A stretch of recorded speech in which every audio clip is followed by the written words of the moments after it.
Yes, particularly now. Right. And so, you've let your curiosity guide you, your curiosity and your desire for knowledge, this quest, you've let that guide you as a podcaster. And by the way, I'm trying to work through exactly the same sort of thing.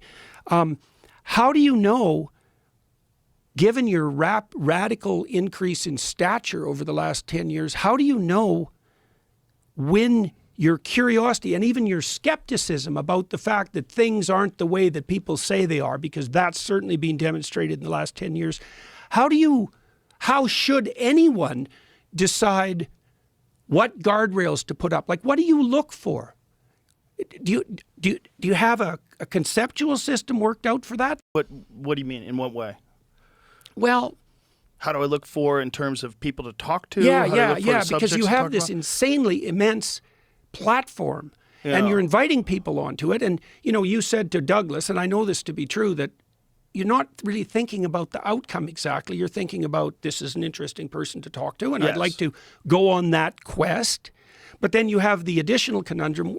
We're trying to work this out in the Daily Wire side of things too. Not to say that that's exactly the same situation. It's like, once you gain in reach and authority, then how do you know that? How do you take great care that the people you're talking to aren't, what would you say, eliciting or feeding a subculture, yeah, that's right, that hasn't got the proper aims?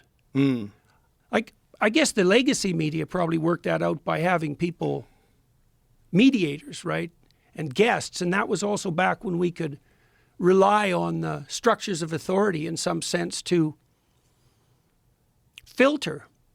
And now we're in this helter-skelter world where everything is the up legacy for media grabs. is the worst at that now. Yeah, I know. They're the worst. I know, which is fascinating.